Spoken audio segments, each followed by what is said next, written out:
ጃጊሶ ሰላም የጃጊሶ ቤተሰቦች፣ አርክቴክቸር 101 የተሰኘውን ቆንጆ የፍቅር ፊልም ክፍል 2ን ይዤላችሁ ተመልሼያለሁ። በኮመንት ቀጣይ እያሉ ለጠየቁኝ የቻናላችን ቤተሰቦች በሙሉ እንዲደርሳችሁላችሁም ይህን ቪዲዮ ላይክ፣ ሼር፣ ኮመንት እንዲሁም ቻናሉን ሰብስክራይብ በማድረግ ጉልበት ስጡት። በክፍል አንዱ መጠናቀቂያ ላይ መስኪኑ ፓርክ ከሚወዳት ልጅ ጋር በከባድ ሁኔታ ተጣልቶ እሷን ለዘላለሙ ከውስጡ ሊያስወጣት እንደወሰነ ገንዘብ ላለው ሰው ጭኗን በመክፈቷ በእጅጉ ልቡ ተሰብሮ ዳግመኛ እንዳታገኘው በመግለጽ እንዳስቀየማትና እስከ መጨረሻው ተለይቷት እንደሄደ እሷን በተገባቡት ቃል መሰረት ወደ ተቀጣጠሩበት ስፍራ ሄዳ ጠብቃው እንዳጣችውና ያመጣችውንም ስጦታ አስቀምጣለት እንደሄደች ተመልክተን ነበር። ለዚህኛው ክፍል ቀጠሮ ይዘን የተለያየ ነው። በክፍል 2 ላይ ደግሞ ፊልማችን ከዓመታት በፊት የተለያዩትን ፓርክና ሶዩ በድጋሚ ከ10 ዓመታት በኋላ ሲገናኙ በማሳየት ይጀምራል። በእነዚህ በርካታ ዓመታት ውስጥ ከዚህ ቀደም በቆሻሻ ልብሶቹ የምናውቀው ፓርክ የራሱንና የቤተሰቡን ሕይወት ለመለወጥ ያልቧጠጠው ግድግዳ፣ ያልፈነቀለው ድንጋይ እንዳልነበረ በድምፅ የታጀበ ግለ ታሪኩ ግልጽ አድርጎ ያሳውቀናል። በራስ መተማመኑም ሆነ ወንዳ ወንድነቱ አንገት የሚያስደፋው ያ ወኔ ቢሱና አይናፋር በመሆኑ ሰዎችን እንደ ጦር የሚፈራው የቀድሞ ፓርክ አሁን ድምጥማጡ ጠፍቶ በማንነቱና ሀብቱን በማግኘት ላይ ጠንክሮ በመስራት በጣም ሀብታም የተዋጣለት ተፈላጊ አርክቴክት ሆኖ እንመለከተዋለን። ምንም እንኳን ፓርክ እልህ አስጨራሽና ተስፋ አስቆራጭ የሆነ መስዋዕትነትን ሕይወቱ ላይ ቢከፍልም ትላንት ላይ ሆኖ ሲያልመው ከነበረው የስኬት ማማ ላይ ቁጭ ማለት መቻሉን ከሁኔታው መገንዘብ እንችላለን። ይሁን እንጂ ፓርክ ግን ተማሪ ከነበረበት ጊዜ አንስቶ በማንነቱ ላይ ከሰለጠነው ከሲጋራ ሱሱ ፈጽሞ መለያየት አልቻለም ነበር። ዘወትርም በሥራው ላይ እንቅፋት እንዳይሆንበትና ከስኬት ጎዳናው እንዳስተጓጉለው በመስጋት አብዛኞቹ የሥራ ባልደረቦቹና አሁን ላይ ምጮኛው የሆነችው ይሁን ከመጠን በላይ ሱስ የሆነበትን ሲጋራ ከተቻለው እስከናካቴው እንዲተወው ካልሆነ ደግሞ ከቢሮ ወጥቶ እንዲያጨስ ደጋግሞ ይገስጹትና ይመክሩት ነበር። ሆኖም ግን ፓርክ ግጻሳቸውን ከመስማትና ከድርጊቱ ከመቆጠብ ይልቅ የሱ ሲጋራ ማጨስ በስራው ላይ እንዲሁም በደንበኞች ላይ ምንም አይነት ተጽዕኖ እንደማያመጣ ሽንጡን ገትሮ ለመከራከር ሲሞክር እንመለከተዋለን። በመቀጠልም ይህ ስጋት ካደረባቸው ሌላ አርክቴክት እንዲፈልጉም ጭምር አክሎ በመናገር ቁጣቸውንና ስጋታቸውን ችላ በማለት ያልፈዋል። በመቀጠልም የሥራ ባልደረባው አንድ ከጁጁ የመጣች አዲስ ደንበኛ እንደተከሰተችና የቤቷን ዲዛይን እንዲነድፍላትም የመረጠችው እሱን እንደሆነ እንዲሁም የደንበኛዋም ስም ሶዩን እንደሆነ ለፓርክ ያሳውቀዋል። በሚገርምና ትንግርት በሚመስል መልኩ ፓርክ የሶዩን ስም ሲሰማ በፍጹም ሊያስታውሰው አልቻለም ነበር። ምክንያቱም በያኔው ጊዜ ለራሱ ቃል በገባው መሰረት ትውስታዎቹን ከአእምሮ ላይ ድምጥማጣቸውን አጥፍቷቸው ነበር። ወዲያውም ሶዩ እጅግ አምራና ከበፊቱ ውበቷ ጨምሮ ልዕልት መስላ ፓርክ ወደሚሰራበት ቢሮ ብቅ ስትል እንመለከታታለን። ፓርክም ልክ ሶዩን ሲያያት ያቺ በልጅነቱ የከነፈላትና ብዙ ነገሩን መስዋዕት ሊያደርግላት ያቀደላት በተመሳሳይም ልቡን ዳግም እንዳይሰራ እስኪመስለው ድረስ ሰብራ የጎዳችው የመጀመሪያ ፍቅሩ እንደሆነች ይገነዘባል። ሶዩንም ስለሱ አስቀድማ አጥንታና አውቃ ስለነበር በቀጥታ ወደ ጉዳዩዋ ትገባለች። ቀጥላም በጁጁ ደሴት ላይ ቤቷን በመገንባት የልጅነት ህልሟን ማሳካት እንደምትፈልግ የቤቷንም ንድፍ ፓርክ እንዲያወጣላት እንደምትፈልግ በታሪካችን ዳሰሳ ላይ መመልከትና ማድመጥ እንጀምራለን። ነገር ግን ፓርክ ከሷ የቀደሙ ብዙ ደንበኞች እንዳሉና ብዙ የተደራረቡ ፕሮጀክቶች በእጁ ላይ እንደሚገኙ በመግለጽ ፈጽሞ እንደማይመቸው ነግሯት እቅዷ ላይ እጁን እንደማያስገባ ያሳውቃታል።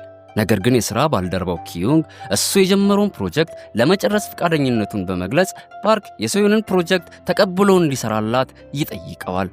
ፓርክም አማራጭ ስላልነበረው ቅድመ ሁኔታዋን በመቀበል ዝርዝር ነገሮችን ለመነጋገር ወደ ካፌ ቀጠሮ ይዘው ይሄዳሉ። በውይይታቸው መሃል ፓርክ ስለ ግል ሕይወቷ ይጠይቃታል። ሶዩም አሁን ላይ ስኬታማ እንደሆነች፣ ጥሩ ባለሀብት የሆነ ሰውዬ እንዳገባችና እሱ ለቤቱ ንድፍ የሚጠይቃትን ሁሉ በበቂ ሁኔታ እንደምትከፍለው አያይዛ ትገልጽለታለች። በሚቀጥለውም ትዕይንት የአባቷን ያረጀ ቤት ለመስራትና አሁን ስላለበት ይዘት ለማሳየት አብሮ ሲሄዱ እንመለከታለን። አያይዛም ሶዩን ከፓርክ ጥሩ ውጤት እንደምትጠብቅ ትነግረዋለች። በመቀጠልም ለእራት ተቀጣጥረው ስለነበር ሶዩን ውድና እጅጉን የሚያምር ቅንጡ ከራባት በመግዛት ስትጠብቀው ይታያል። ነገር ግን ባልጠበቀችው ሁኔታ ፓርክ ብቻውን ሳይሆን ቢሮ ከተመለከተቻት የሥራ ባልደረባው ጋር አብሮ መምጣቱን ስትመለከት ዩን ባልደረባው ብቻ እንዳልሆነች በማሰብ ራሷን ትወቅሳለች። ፓርክም ስልክ ሊያወራ ከመካከላቸው ወደ መታጠቢያ ክፍል በሄደበት ጊዜ ዩን ከፓርክ ጋር ከዚህ ፕሮጀክት መጠናቀቅ በኋላ እንደሚጋቡና ወደ አሜሪካ እንደሚበሩ ትነግራታለች። ይህንን የሰማችው ሶዩ መብረቅ የመታት ይመስል አይኗ ፍጥጥ ብሎ በድንጋጤ ድርቅ ብላ ትቀራለች።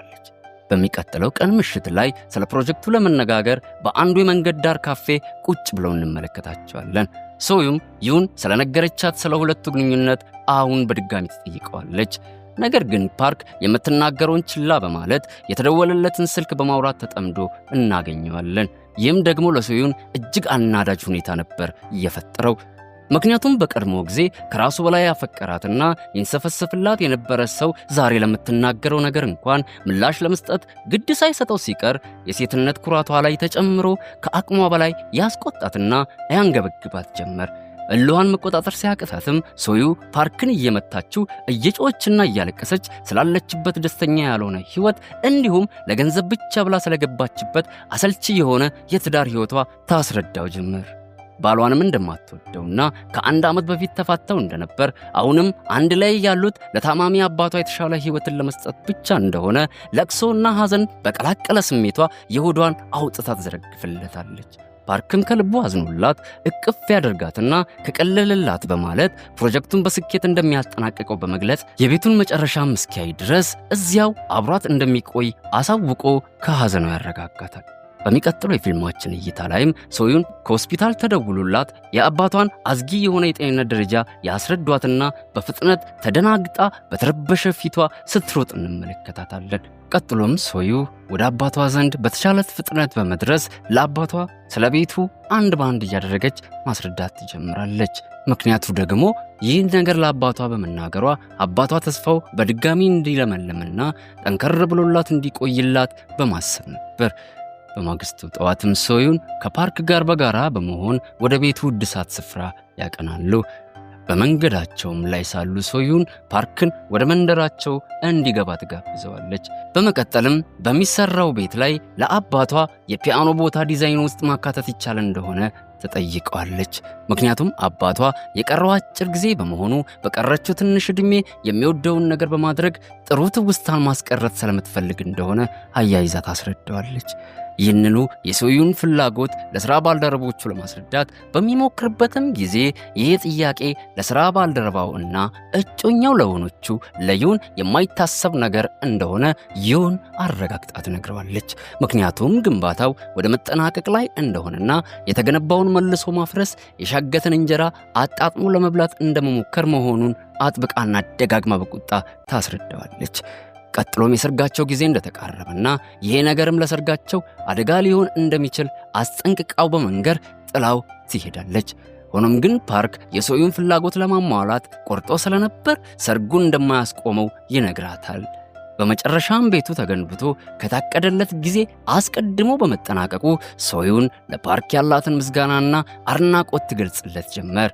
ፓርክም አድናቆቱን ተቀብሎ ለስንብት እንደመጣ ይነግራታል። በድንገትም ያኔ ለሷ ሲል የህልም ቤቷ አድርጎ የነደፈውን ቆንጆ ቤት አውጥቶ ያሳያታል። ይህንንም ባየች ጊዜ ሶዩን ለዓመታት ያፈነችው የፍቅር ስሜቷ ፈንቅሎ በመውጣት እንዴት ተወደው እንደነበር መግለጽ ትጀምራለች። ነገር ግን ፓርክ ይህን በሰማ ጊዜ ከመደሰት ይልቅ የብስጭት ስሜት ይታይበት ጀመር። በመቀጠልም እንዴት ስሜቱ ላይ እንደቀለደችና እንዴት ፍቅሩን ረግጣ በመሄድ ቅስሙም ስብርብር እንዳደረገች በምሬት ይገልጽላታል። ነገር ግን ሶዩን በምላሹ በጣም እንደተጸጸተች፣ ነገር ግን እሱ እንደሚያስበው ከጃዩ ጋር በፍጹም ወሲብ እንዳልፈጸመች፣ ልክ አታሏት ሊያደርጋት በሞከረ ጊዜ በጥፊ መታው እሱ መጥቶ እንዲያድናት ምን ያህል እንደተመኘች፣ በዚያ ላይ ማያይዛ የመጀመሪያ ፍቅሯ እሱ ብቻ እንደነበረ በሐዘኔታ ትገልጽለታለች። ፓርክም ይህንን ሲሰማ ከንዴቱ ቀስቀስ በማለት ለረጅም ጊዜ በውስጡ ሲያስበው የነበረው ነገር ፈጽሞ እውነት እንዳልሆነ በማመን የጥፋተኝነት ስሜት ተሰምቶት አንገቱን አቀርቅሮ ይቅርታ ይጠይቃታል። ይሁን እንጂ ከዚህም በኋላ የሁለቱ የህይወት መስመር የተለያየ እንደሆነና አብረው መሆን እንደማይችሉ አስረድቷት ተሰናብቷት ይሄዳል። ምንም እንኳን ከዩን ጋር የሰርግ ሽር ጉድ ላይ ቢሆኑም ሐሳቡ ግን ከሶዩን ጋር ብቻ ነበር። በሚቀጥለው ትዕይንት ደግሞ ፓርክ እናቱ ጋር በመሄድ ከሱ ጋር ጠቅለላ ወደ አሜሪካ እንድትሄድና እዛ ደስተኛና ጥሩ የሆነ አዲስ ህይወት እንድትጀምር ሊያስረዳት ሲሞክር እንመለከተዋለን። ነገር ግን የፓርክ እናት ከባለቤቷ ጋር ማለትም ከፓርክ አባት ጋር ትዳር ከመሰረቱበት ቀን አንስቶ እዚያ እንዳሳለፈች የመጨረሻ የህይወቷን ቀናቶቿንም በዚያ ማሳለፍ እንደምትፈልግ በፍጹም ፍቃደኛ አለመሆኗንና ለቤቷ ያላትን ጥልቅ ፍቅር በመግለጽ እዚያው ተቃውሞዋን ታሰማዋለች። ቀጥላም እሱም ቢሆን ፈጣሪ በሰጠው ነገር ሁሉ አመስግኖ እርካታ ያለው ሰው ሆኖ እንዲኖር ጥበብ በተሞላበት አንደበት ትመክረዋለች። በስተመጨረሻም ምንም እንኳን ርቆ ከሷ ቢሄድም መምጣት በፈለገበት ጊዜ መምጣት እንደሚችልና እንደምትጠብቀውም ነግራው በፍቅር ትሰናበቷለች።